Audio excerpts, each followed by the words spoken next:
Oke teman-teman investor, hari ini kita nggak cuma mau lihat saham biasa.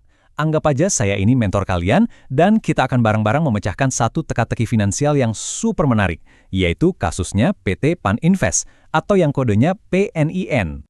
Yuk, kita mulai dengan satu pertanyaan yang kedengarannya aneh, bahkan nggak masuk akal. Gimana ceritanya kalau ada perusahaan yang nilai uang tunai per sahamnya itu 5 kali lipat lebih tinggi dari harga sahamnya di pasar? Aneh kan? Nah, ini adalah petunjuk pertama dalam misteri kita. Lihat angka ini, 0,14 kali. Ini adalah price to book value atau PB-nya PNIN. Artinya apa sih? Artinya, pasar itu cuma ngasih harga 14% dari total nilai aset bersih perusahaan. Gampangnya gini deh, seolah-olah Anda bisa beli rumah seharga 1 miliar, tapi cuma bayar 140 juta. Gila kan diskonnya? Nah, sekarang coba kita bandingkan. Lihat tabel ini. Metrik valuasi PNIN, mau itu P per P, P per E, P per S, semuanya itu anjlok. Jauh banget di bawah rata-rata industrinya. Ini bukan cuma murah sedikit ya. Ini sebuah anomali. Inilah misteri yang perlu kita pecahkan bareng-bareng.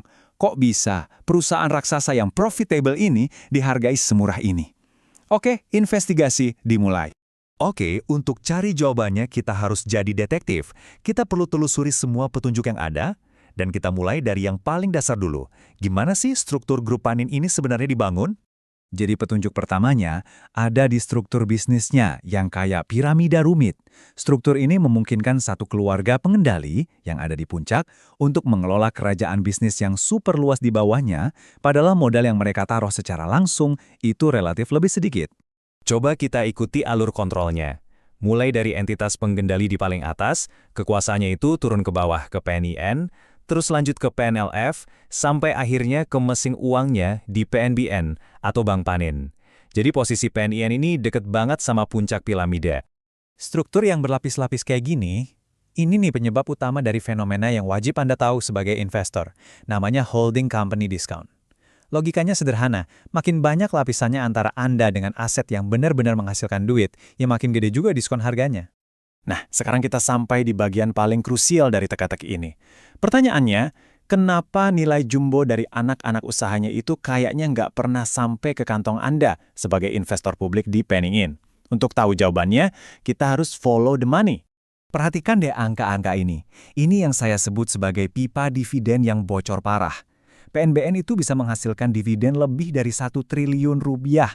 Tapi lihat, di setiap tingkatan jumlahnya makin kecil, dan yang paling parah, pas sampai di level PNIN, buat Anda para pemegang saham publik, kerannya ditutup rapat. 0 rupiah, nggak ada yang ngalir sama sekali.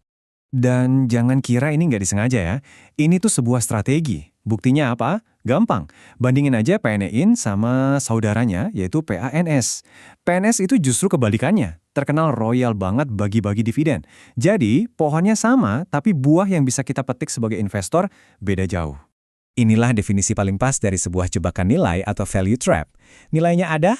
Ada banget, real dan bisa dihitung. Tapi buat kita, investor minoritas, nilai itu seolah-olah dikunci di dalam brankas yang kita nggak punya kuncinya.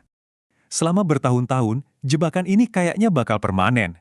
Tapi, tiba-tiba ada satu pengumuman besar yang mengubah semua aturan main. Inilah kuncinya yang akhirnya akan membuka brankas itu. Ini dia game changernya, rencana untuk go private. Di momen inilah semua kepingan puzzle-nya jadi nyambung. Akhirnya kita ngerti dari sudut pandang si pemegang saham pengendali. Mereka udah menekan harga sahamnya selama bertahun-tahun. Dan sekarang mereka mau beli balik saham kita dengan harga murah. Jadi, go private itu artinya apa sih? Sederhananya, ini adalah babak final buat kita. Perusahaan bakal membeli kembali semua saham yang kita punya, dan setelah itu, selesai. PNIN gak akan ada lagi di bursa. Pestanya sudah berakhir untuk investor publik.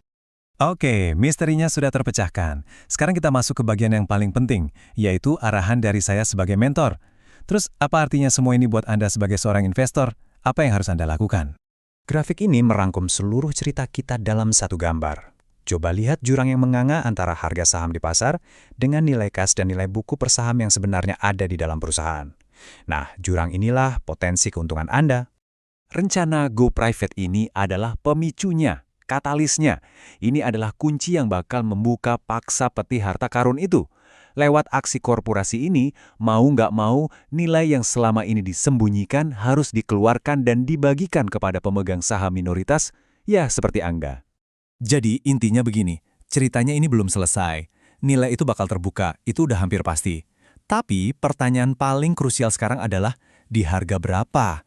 Nah, nasib akhir investasi Anda sekarang 100% bergantung pada harga penawaran beli kembali itu.